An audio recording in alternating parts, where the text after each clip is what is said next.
welcome back to my channel. Today we are doing another couples Q&A. You guys seem to enjoy the last couple of videos that we've done, and we're happy to sit and chat with you and answer all your questions. Topic of this video is compatibility. Compatibility. Compatibility Q&A. Q&A stands for question and answer. You ask the question, we do the answer. First question. What are your love languages? So you have the touch, there's the words of affirmation, acts of service, and then there's gifts. Today when I was about to get on the Peloton to go for my ride, you asked me if I had water and you attempted to get me water. You didn't, but you attempted, you made an attempt. So to me, that's a love language. So it's acts of service. I'm not labeling stuff. You choose to label stuff, you can label stuff. No, that's according to someone's whatever. One of the love languages that I appreciate when you do, you just don't do it often, is when you get jealous. Like when you get like angry jealous, that I like, but that only happens like once every 5 years. Why don't you get jealous? It takes too much energy out of me. It's not worth it. I think it's just because you're very like sure of our relationship. I am sure of our relationship.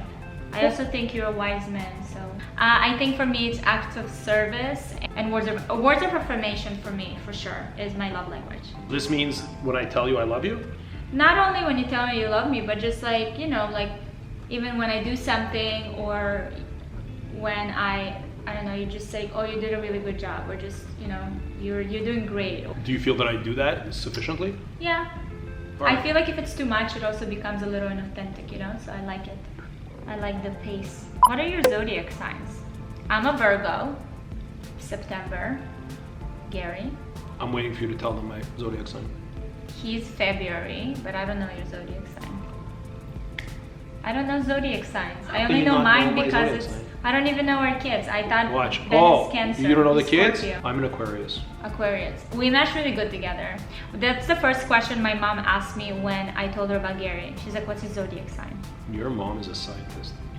How do you feel your love languages / zodiac signs feed off one another?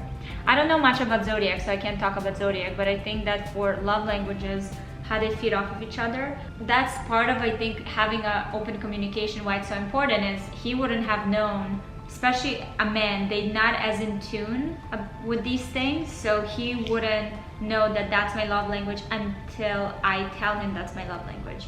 So I feel like in order not to be disappointed or feeling like your partner is not giving you enough love, it's nice to share what makes you feel good in order for them to do it. How important are things like religion, sex, cultural values when it comes to compatibility?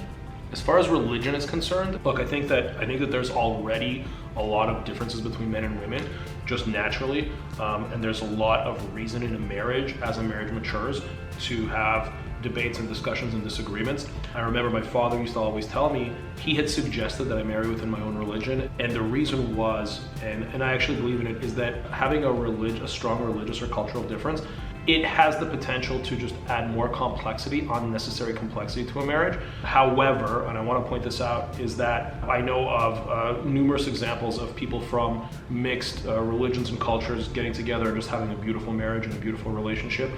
And I also know people who have gotten together who are the same religion and culture and have had just a completely failed marriage. So there's no, I think, one formula or no one size fits all. However, I do think that generally, if you are looking to be in a marriage and obviously a long-term relationship, I just think if you have cultural similarities, I think it's just going to make things easier. I think that it depends on the couple. So I personally have a friend that, although they are from a similar culture, they're from different religions. And I think that once it came to a point of like, oh, you know, it's time to make things serious, it became like a big issue. But it's because they were traditional, right? Like she cared about the religion and she wanted to raise the kids based on her religion. So I think that it depends if you're at a place where religion plays a role and it's something you want to maintain in your life, then I think yes, to avoid these kind of like clashes in the future more than anything, to be honest. That's a really good answer. I think that's when. But if you don't care, like you can come from different religions but you're like not attached to it whatsoever, yeah, I think that at that point that doesn't matter. I think that's a really good answer. Now regarding the sex part, I mean, I think love is love, and I don't think it matters, to be I honest. don't think they're talking about gender. I think they're talking about No, gender. they're saying, I think, like sex in a relationship. I don't think they're talking about gender. Okay, so if the question is, does sex matter in a marriage? They're not yes, talking about. it matters. They're not talking about the gender of the two people in the marriage. They're talking. Why would they ask if sex matters in a marriage? Is water required? Well, no. Yeah, look, sex is obviously very important. I don't know if they want to hear us talking about sex. I feel like they'll have the same reaction as like if we try talking to our kids about This sex. is not our children, babies are grown-ups. I know, but still. Sex is very important, and I think that for me personally, I find that it changed a lot for me as well, like as a woman. I think that for men it's a little bit different because I feel like they're always kind of at a peak sexual performance unless they're like stressed or whatever it is that's going on in their lives.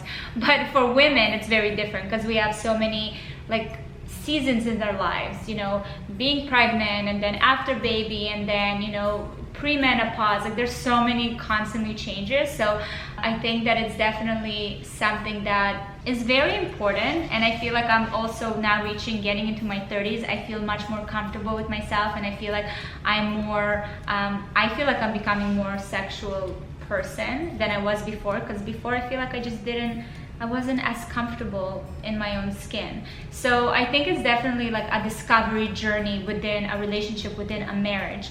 There's like lots of ways to keep it going. I think that in a marriage, especially when you're with a person for a long time, it's not necessarily always like fireworks, right? Like the chemistry is there, but there's different types of sex when you're in a marriage.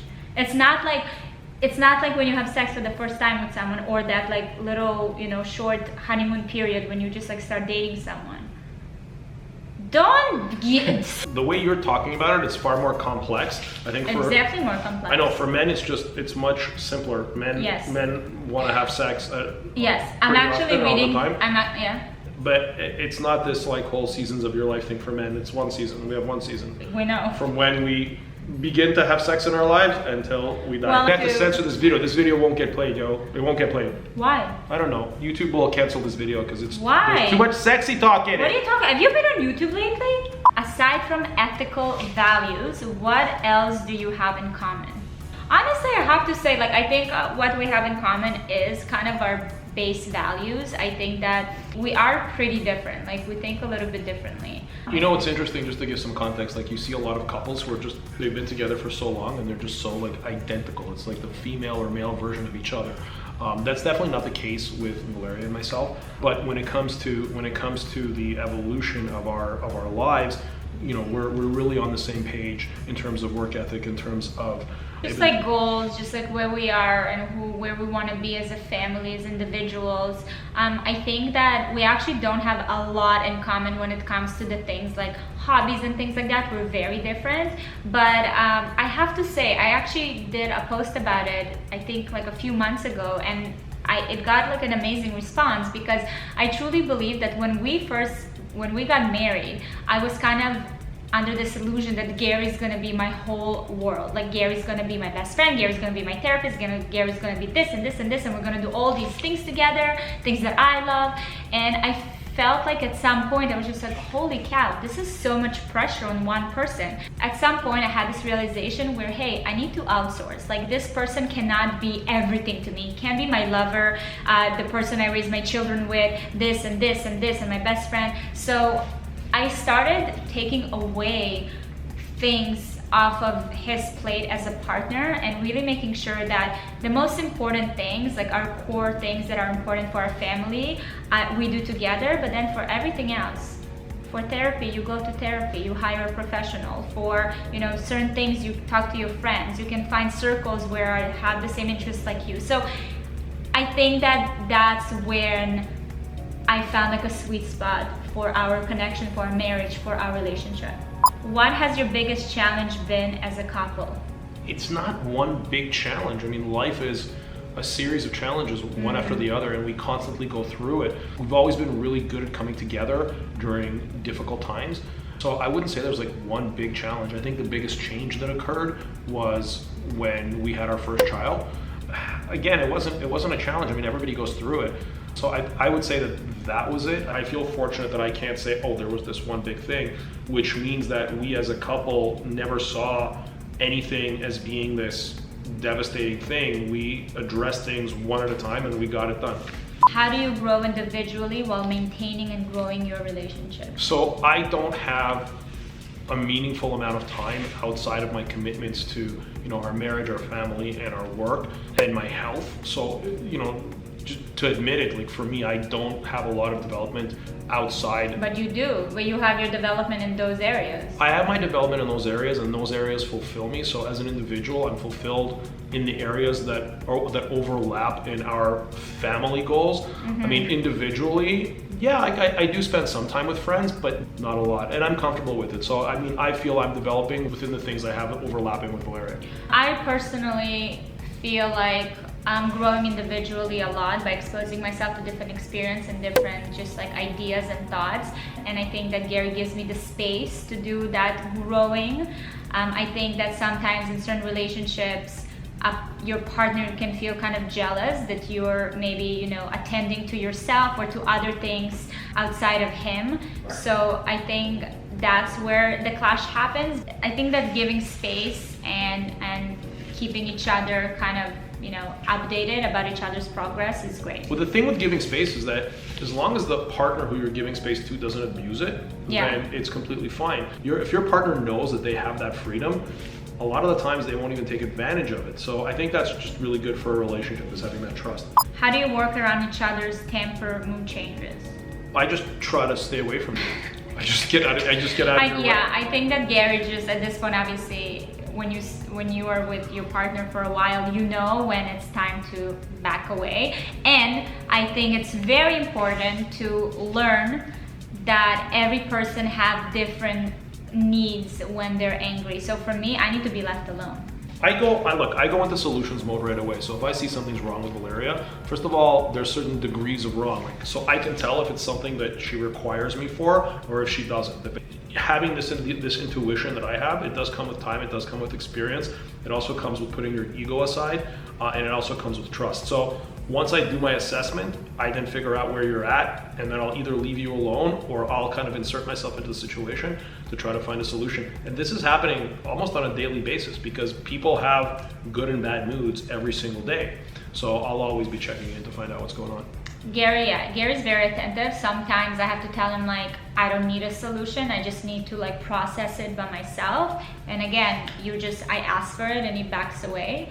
It's just knowing your partner and what he needs. And then at some point, if they do need support, you ask like, how can I help? How can I support you right now? How do you find a balance between your individual personalities? I mean, I feel like we got together because of our individual personalities. So that's the balance. The balance was there. I think that people have this weird expectations that there's got to be like in a marriage like that the personalities have to be exactly the same and everything's got to be in sync. It really doesn't.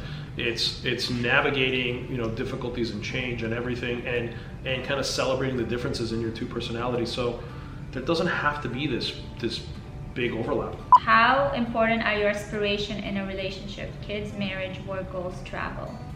It's the most important. I think that's where we're very much aligned, and I have to give credit to Gary. Gary is very much like the force behind a lot of things because he's just you're fearless in a lot of things. Look, it's not for everyone, and I'm not suggesting that people go out and start taking these like massive risks and doing things that potentially would put your family or yourself in jeopardy.